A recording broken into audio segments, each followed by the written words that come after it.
अगर हमारे हाथ के ऊपर 2 बूंद लावा गिर जाए तो क्या होगा और दुनिया के 90% इंसान सीधे हाथ का इस्तेमाल करते हुए क्यों लिखते हैं, और मेरी पिछली वीडियो की रिडल का जवाब कितने लोग ने सही दिया। सो फ्रेंड्स, अगर आपको ये सब कुछ जानना है तो इस वीडियो को लास्ट तक जरूर देखिएगा, वो भी अपने फेवरेट चैनल रिडल फैक्ट्स के यूनिवर्स में, जिसका होस्ट है आपका दोस्त ईशान। लेकर आया हूँ 6 lesser known but amazing fact. Fact number 6 दोस्तों, रोलर कोस्टर जितना ज्यादा घुमावदार होता है ना, असल जिंदगी में इसकी ओरिजिन उतनी ही ज्यादा घुमावदार है। क्योंकि दोस्तों, रोलर कोस्टर की ओरिजिन को लेकर इंटरनेट में काफी बड़ी तादाद में भ्रम फैला हुआ है। जहाँ पे बहुत से लोग इसका ओरिजिन रशिया में मानते हैं, तो वहीं पे कुछ लोग इसका इन्वेंट यूएसए में मानते हैं। तो चलिए दोस्तों, सबसे पहले आज इस भ्रम को तोड़ा जाए। असल में दोस्तों, रोलर कोस्टर का इन्वेंट ना ही रशिया में हुआ है और ना ही यूएसए में।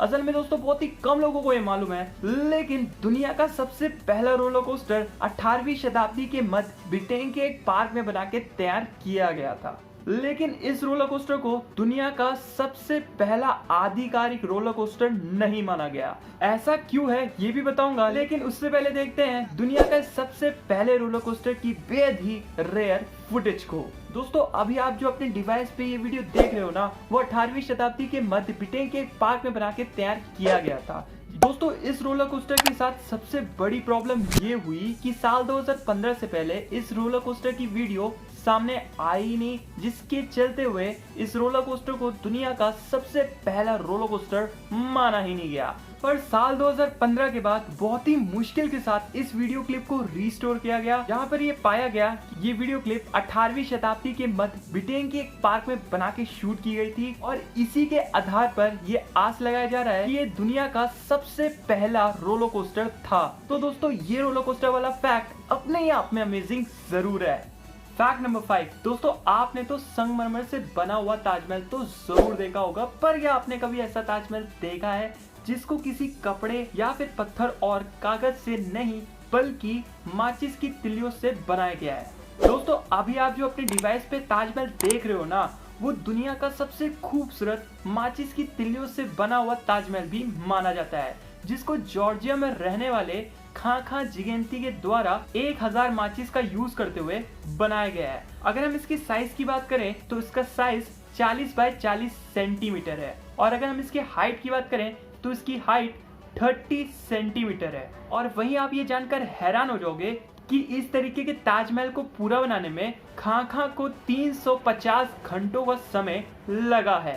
फैक्ट नंबर 4, क्या गाइस आप लोग को ये मालूम है कि कनाडा के पासपोर्ट को इस पूरी दुनिया में सबसे खूबसूरत पासपोर्ट में से एक पासपोर्ट माना जाता है? लेकिन आखिर ऐसा क्यों है? जैसा दोस्तों बहुत ही कम लोगों को ये मालूम होगा, लेकिन कनाडा के पासपोर्ट को एक बेहद ही अमेजिंग टेक्नोलॉजी का यूज करते हुए प्रिंट किया जाता है। जहां पर दोस्तों, अगर आप इस पासपोर्ट को किसी ऑर्डिनरी लाइट के नीचे देखते हैं तो ये पासपोर्ट आपको एकदम साधारण लगेगा, और वहीं आप इसी पासपोर्ट को किसी यूवी लाइट के नीचे देखते हैं, बेहद ही खूबसूरत और अमेजिंग आर्ट्स को रिप्रेजेंट भी करते हैं।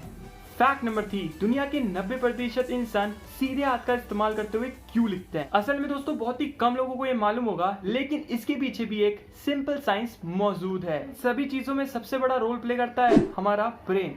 जैसे कि हम सभी जानते हैं यार कि हमारा राइट हाफ ब्रेन हमारे लेफ्ट साइड और लेफ्ट ऑर्गन को कंट्रोल करता है, तो दूसरी तरफ हमारा लेफ्ट हाफ ब्रेन हमारे राइट साइड और राइट ऑर्गन को कंट्रोल करता है, और यहीं से शुरू होता है राइट हैंडेड बनने का गेम।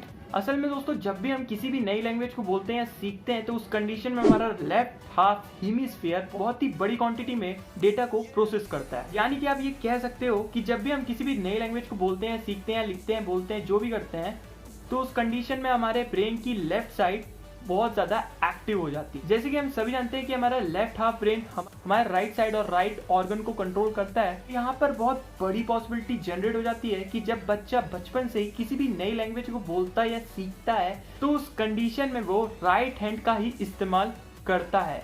अब यार, मैं जानता हूँ कि आप में से बहुत लोगों के मन में 2 क्वेश्चन तो जरूर आया होगा। पहला क्वेश्चन तो ये होगा कि क्यों हमारा ब्रेन हमें इनडायरेक्टली फोर्स करता है राइट हैंडेड होने पर, और दूसरा क्वेश्चन ये आया होगा कि अगर ऐसा है तो क्यों बहुत से लोग अपना लेफ्ट हैंड का यूज करते हुए लिख लेते हैं। असल में दोस्तों हमारे ब्रेन की सबसे बड़ी प्रायोरिटी ये होती है कि वो कम से कम एनर्जी में ज्यादा से ज्यादा काम को कर लेता है। अब लेफ्ट हैंड की सिचुएशन में अगर हमारा ब्रेन हमारी सारी लैंग्वेज के डेटा को प्रोसेस करके राइट साइड वाले ब्रेन में ट्रांसफर करता है और तब राइट साइड वाला ब्रेन उन सारे ही सिग्नल को समझकर हमारे लेफ्ट हैंड को कमांड देता है कुछ भी लिखने के लिए, तो इस कंडीशन में हमारी एक्स्ट्रा एनर्जी और एक्स्ट्रा टाइम दोनों ही लगते हैं। और यही वो कारण है जिसकी वजह से हमारा ब्रेन इनडायरेक्टली हमें फोर्स करता है किसी भी चीज को लिखने के लिए राइट हैंड से ही लिखने के लिए।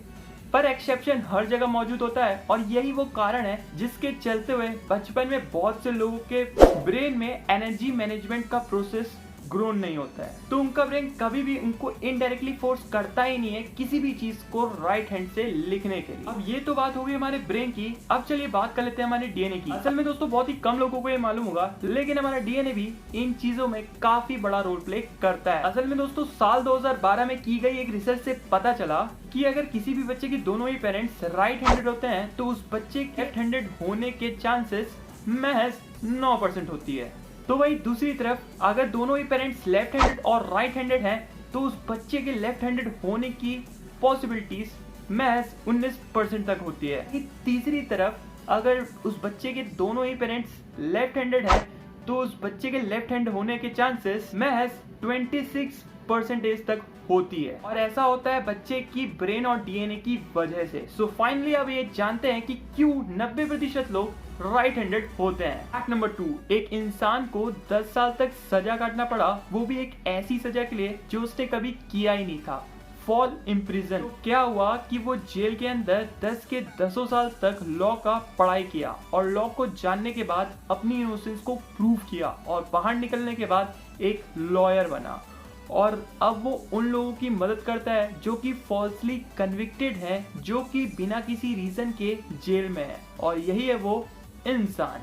फैक्ट नंबर 1 से पहले अगर आपने मेरे चैनल को सब्सक्राइब कर रखा है और बेल आइकन भी बजा रखा है तो थैंक यू सो मच। और अगर आपने अभी तक मेरे चैनल को सब्सक्राइब नहीं कर रखा है तो प्लीज मेरे चैनल को सब्सक्राइब करेगा और हाँ बेल आइकन भी जरूर दबाएगा। फैक्ट नंबर 1, अगर आपके हाथ के ऊपर 2 बूंद लावा गिर जाए तो क्या होगा? अगर हमारे हाथ के ऊपर थोड़ी सी बर्फ भी गिर जाती है तो हमें ठंड महसूस होती है, और या फिर हमारे हाथ के ऊपर गर्म चाय गिर जाती है तो हमें थोड़ी सी जलन जरूर होती है। पर यार सोच के देखो, अगर हमारे हाथ के ऊपर 2 बूंद लावा गिर जाए तो उस कंडीशन में हमारे हाथ की स्किन पूरी तरह से जल जाएगी और ये गर्म चाय या फिर उबले हुए गर्म पानी से काफी ज्यादा दर्दनाक होगा। चलिए ये तो बात हो गई हमारे हाथ की, लेकिन अगर हम ही लावा में गिर जाएं तो क्या होगा? ये तो जाहिर सी बात है कि हमारी तुरंत मौत हो जाएगी, लेकिन ये ऐसी वैसी मौत नहीं होगी। लावा के अंदर गिरते ही हमारी हड्डियां गल जाएंगी और हमारा खून उबलने लगेगा, हमारे फेफड़ों का